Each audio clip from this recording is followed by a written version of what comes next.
In this video, I want to talk about the healing of the adult scapegoat. I'll recap what scapegoating is, and I'll also recap how that role is allocated and some of the things that you might have experienced if you were given this title.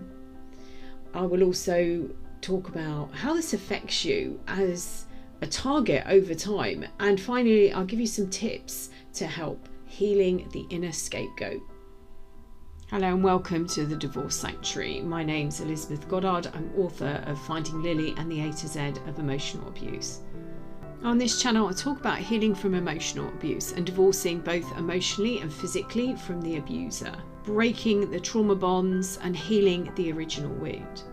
If you're new to the channel, please don't forget to like and subscribe.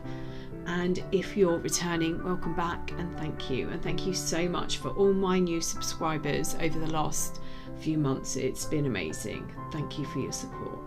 I have actually recorded a few videos on this subject. I've got the scapegoat and the abusive mother, emotionally abusive mother, children of emotionally abusive families, scapegoating, the sequel, how other family members take part. So I'll put those links in the description box below. The singling out of a person to take the blame for the wrongdoings or mistakes of another person is known as scapegoating. It's the fall guy. In the Bible, the scapegoat is one of two kid goats. As a pair, one was sacrificed, and the living scapegoat was released into the wilderness, taking with it the sins and impurities of the tribe. There are various different reasons this role is allocated. It might be the feelings of the abuser are not balanced, or it might be that a parent singles out one child, punishing them for the wrongdoings of their siblings. It could be a teacher who allows their feelings towards a child get in the way of the help or the marks that they give it, favouring other children in their care. It might be a manager who singles out an employee for the more mundane work and favours other employees. For the purpose of this video, I'm going to talk about scapegoating in the family unit. If you've been allocated this role in other areas of your life, then please feel free to change the name and scenario. Scapegoating involves punishments rather than rewards and is based around judgment. And this punishment can bring up feelings of shame, abandonment and guilt. Shame, abandonment and guilt are our core wounds, and it's from these three that we can experience other emotions, but they will always stem back to these. I've spoken about them in other videos. I will write one specifically on them one day, as I think it's very important to understand them. And understanding it is knowing without words. It's a feeling. We may see a perfect family as caring and supportive, but this might not be the case for everyone, particularly if they had either a narcissistic or a controlling mother or father in charge of it. In these families, the children learn their place and understand the rules from a very young age. The role of scapegoat is given to a child, much like the goat, to represent the tribe's sins and impurities. And there are the temporary and permanent roles for a scapegoat. The emotionally abusive or toxic or controlling parent expects everything to be done their way. And if that doesn't happen, they need someone to take the blame. And if you're recovering or researching, trying to understand or understand what happened, you will have come to realise that emotional abusers can't take responsibility. It's never going to be their fault, and they need someone else to blame to protect their fragile sense of self. We all have off days. A reasonably well-adjusted person might get annoyed if something doesn't go to plan or how they visualised it. But being balanced, they can usually work through the process of events that led up to that situation. The emotionally abusive parent can't do this, and it needs a person to blame for a situation. In the temporary scapegoat unit, the children may take it in turns, taking the blame, competing against each other, trying their hardest to stay in their parents' favour, not upsetting them. The siblings may protect themselves, trying to make sure that others are held responsible. In the eyes of the emotionally abusive parent, they are someone with authority, and they don't see this as controlling behaviour. When the scapegoat is in a permanent role, it's actually even more damaging. So the designated scapegoat is the child that's held responsible for everything. And by allocating this role, the emotionally abusive parent, or even parents, can just focus on that one child, that one person who seems to ruin it for everyone or should know better. The stories are created early on, and other members of the family may be actively encouraged to take part in this game. The emotionally abusive parent may create a facade and many stories to back them up. They wear a mask which they hide behind, encouraging their entourage to join in. The designated scapegoat is used as a screen. They're used to hide their parents' behaviour or the dysfunction in the family. Children from an early age learn how to detect their parents' mood, and they walk on eggshells, not wanting to upset them. The scapegoat is affected as they see the patterns at an early age. They notice the difference in the way that they are treated from their siblings. They may build up a resilience and find ways of coping and avoidance tactics. They may actively look outside the home for positive feedback, possibly looking in all the wrong places for attention. Or they believe that love is conditional. They may believe that every word that their parent and siblings say about them, they take the blame for everything, including their siblings' misdemeanours. And as an adult, taking the blame for everybody else. The scapegoat develops a thick skin and might develop an armour to protect themselves. They may have recognised that they were treated differently, and they might have felt how unfair this was. Then one day, if they're lucky, they might understand why. Robbed of a childhood where the scapegoat should have been protected, they might become a high achiever or very competitive. On the other hand, they may have stored the negative messages they heard growing up, and in an attempt to avoid failure, they may have problems setting and accomplishing their own goals. There is no question the significant emotional and psychological wounds that will have been sustained. The emotionally abusive parent will have started to lay the groundwork from a very early age. The scapegoat is always the problem. They cause drama, and the parent creates stories around the child. They are the reason that they can't have anything or can't go anywhere. The scapegoat grows up to become the black sheep. And the parent created this fantasy world around the child. Growing up, she was always the problem. Recalling, do you remember the time? Or she never fitted in. Or she was never one of us. And the parent allows everyone. In fact, they openly encourage other members of the family to join in. This environment is where we learn about ourselves. So if we're fed negative words or put in situations that aren't healthy emotionally as well as physically, we carry this information with us for the rest of our lives unless we're able to reprogram it. This is the reason we end up in abusive relationships, because to us this isn't abuse. This is how people treated us growing up. This isn't new. The scapegoated child will have identified with this way of interacting and believes it's who they are. They are the guilty one, the one who must constantly take responsibility for others' emotions and sins, because that's who they are. It's their default as an adult, taking the blame for everyone else, developing a thick skin to protect themselves. And this abuse continues in adulthood by proxy. It can continue via their siblings.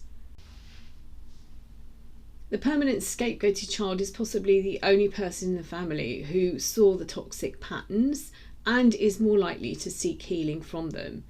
Their siblings continue their codependent pattern, walking on eggshells and keeping the family secrets, using the patterns instilled in them from their parent.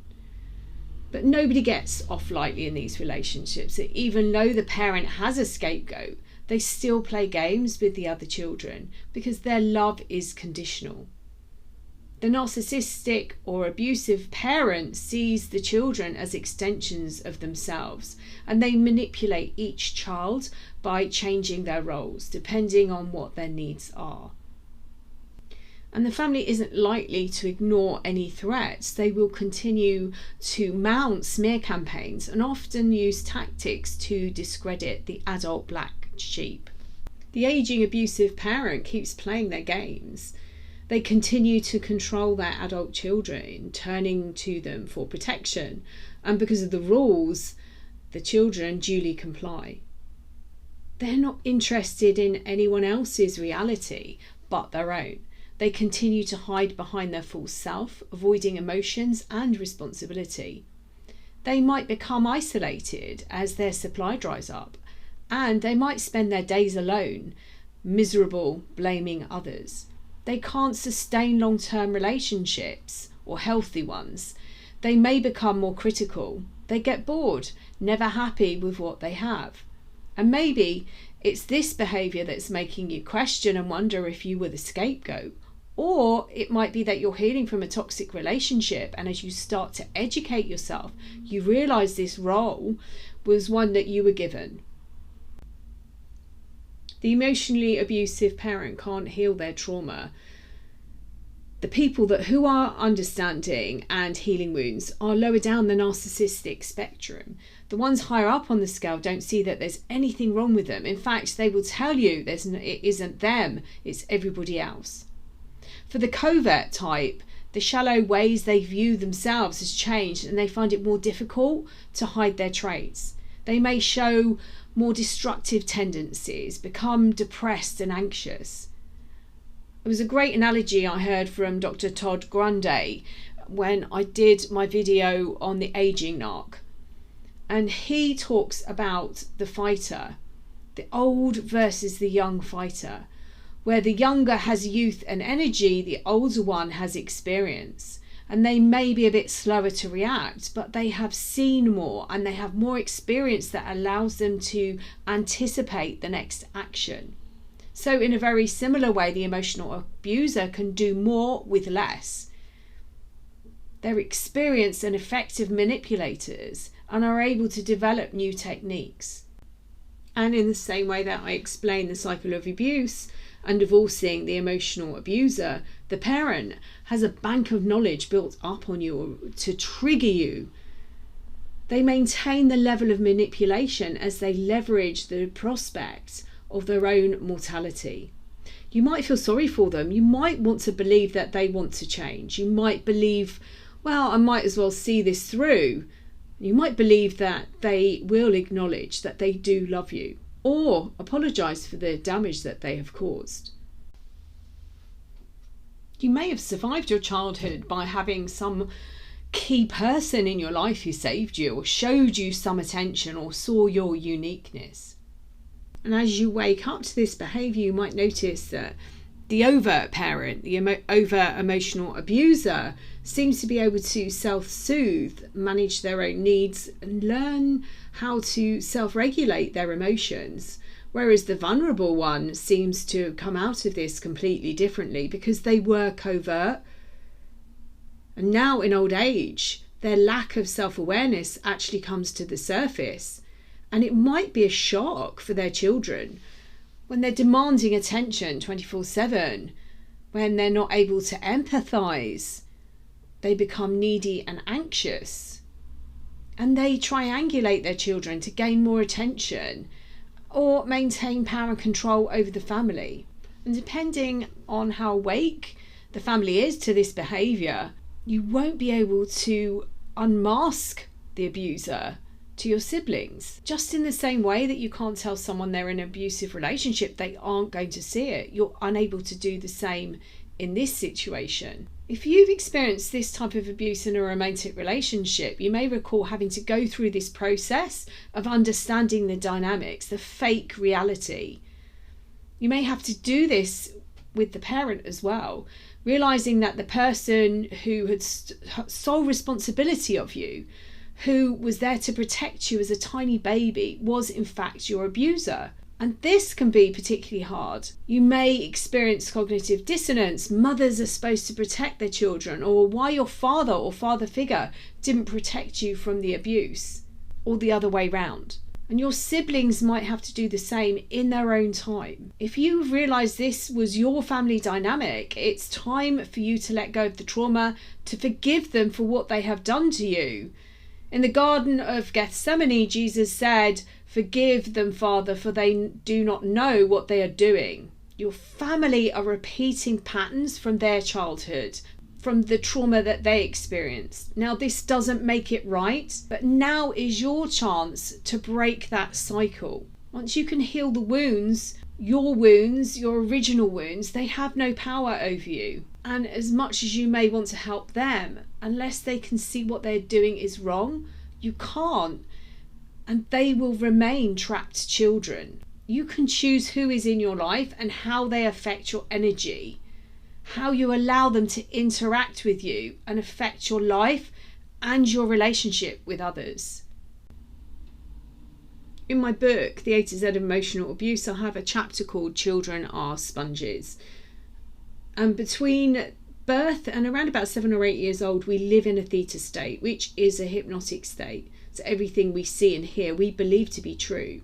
And it isn't until we get a little bit older that we start to realise that other people do things differently. The words that children hear and what they witness become ingrained into their subconscious mind. The messages they receive tell them what is acceptable behaviour and what isn't. As children, we take on the beliefs of the adults in our lives. The scapegoat child was gaslighted from a very young age. The confusion carries on through the whole of their childhood. Remember, we were programmed from the day that we're born. So the majority of their childhood is spent being gaslit or blamed for everything, or constantly being manipulated and emotionally abused. This can then show when growing up and in adulthood with low self-esteem, feeling alienated, lost, even trapped. They might suffer from not having a sense of belonging. They may seek this in relationships, lurching from one poor choice to the next. The scapegoat is often the child in the family who can see the abuse. And as part of their cover story, the abusive parent created stories early on. And other members of the family might have been actively encouraged to take part in this game. The emotionally abusive parent created a facade. They wear a mask, which they hide behind, encouraging their entourage to join in. If you're a scapegoat, you were a screen to hide the parent's behaviour or the dysfunction in the family. You probably learned how to detect your parents' moods and walked on eggshells, not wanting to upset them. You probably learned how to protect your siblings, acting as a shield to stop them experiencing what you did. And now as an adult, the scapegoat is still the problem, causing drama, and the parent retells the stories created about that child. The scapegoat grows up to become the black sheep, always the problem, never fitted in, never one of us. And when the adult scapegoat tries to challenge the dynamics, they are obviously challenged, and it is easy for everyone in the family to turn on them. We experience so many different emotions in our lifetime, but they stem from just 3: abandonment, guilt, and shame. Just like physical trauma, this emotional trauma is held in our bodies, and if these wounds are not healed, they later cause physical problems. The emotional abuser themselves received an emotional wounding, and they learnt a way to protect themselves. And it was to project outwards and never to be hurt again. Children who grow up in these households are likely to feel angry, humiliated, and inadequate. They're likely to react to their childhood situation in different ways.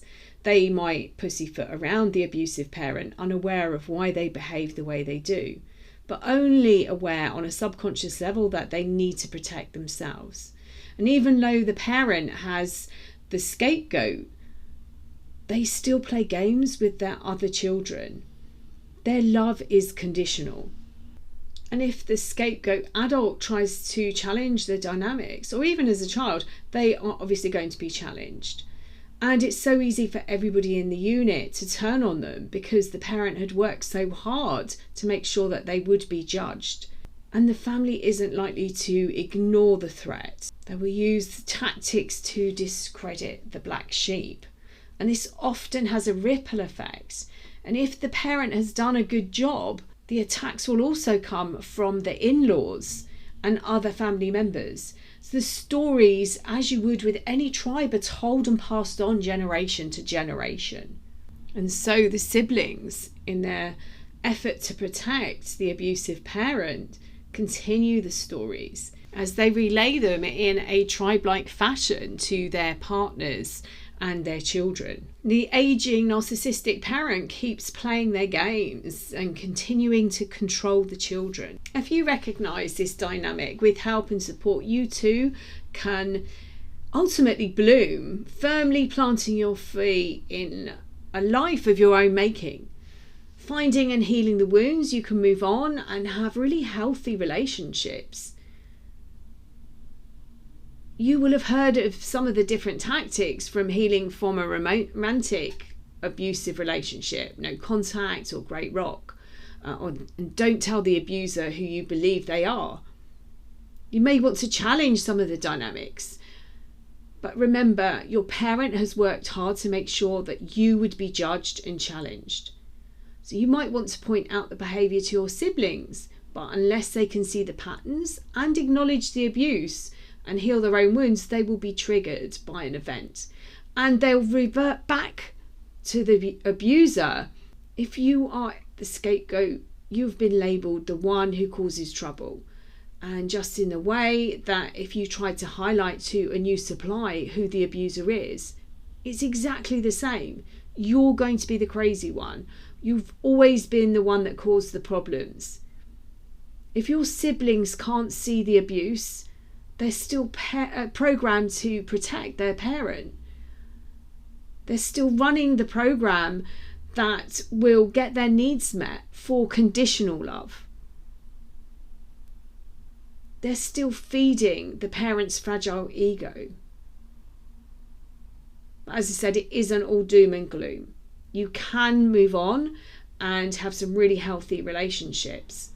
Could it be that the emotionally abusive unit is actually scared of the scapegoat? The scapegoat is the one that cares for others naturally as part of who they are. Could it be that if they acknowledge who the scapegoat is, they will realise that they've been manipulated? Are they scared to look at themselves and ask if their identity has been manipulated as well? And just like everybody who's experienced the final discard at the end of a relationship, when they look back, they start to realise that everything was fake.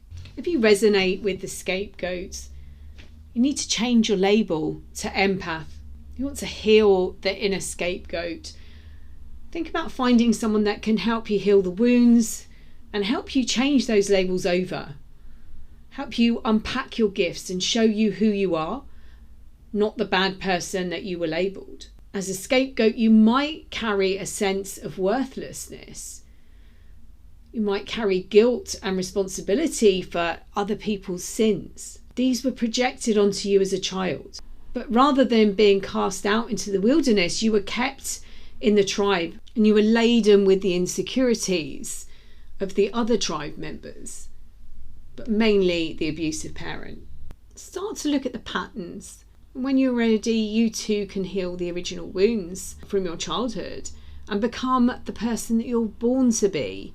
If you relate to the scapegoated child, start listening to your body and start to feel what is right for you and what doesn't feel right. Don't try and rationalise anyone's behaviour. Yes, your siblings are also the victim in this, and you might recognise that your emotionally abusive parent or caregiver experienced abuse as well. Once you realise what's going on, you have a duty of care to protect yourself. Healing the wounds and forgiving the person is completely different to justifying their behaviour and allowing it to continue. If you decide to break the mold and do the inner healing work needed, they may follow you. But remember, as you remove the label of scapegoat, you are no longer responsible for the guilt and shame of the family unit or responsible for their healing. As an empath, you might have been able to tell the age that your emotional abuser was damaged by the way they reacted to a certain situation or the way they behaved. See if you can use the same tools to find out the age your trauma happened to you. I've said this a couple of times in this video. The permanent scapegoated child is possibly the only person in the family who saw the toxic patterns. And because of this, it's more likely that they will seek help in healing. The siblings who have been brought into the family story continue to be codependent. They'll continue that pattern. They'll continue walking on eggshells to keep their parents' secrets and keep playing happy families. Remember, when a person finally has no way of causing you pain, they lose control and you gain it. I hope you found this useful. I've been working in this area for over a decade, and I've also worked with past life trauma, repeating this lifetime for the last 2 decades. And over the last 5 years, I've been looking at, well, actually longer than that now, but trauma through the DNA as well. If you'd like to find out more ways of working with me, I'll put the links to my website below. You can join me over on Facebook in a private group, the Divorce Sanctuary, where we help to support each other divorcing emotionally from the abuser. I'll also put the links to both my books, Finding Lily and the A to Z of Emotional Abuse, and I'll also put the links to my workbooks, so Self-Care is Vital and Turn Broken into Your Superpower. I've also got a quiz on trauma bonding, and I'll put the link to that in the description box below. Please don't forget to like and subscribe to the channel, and I'm sending you loads and loads and loads of love.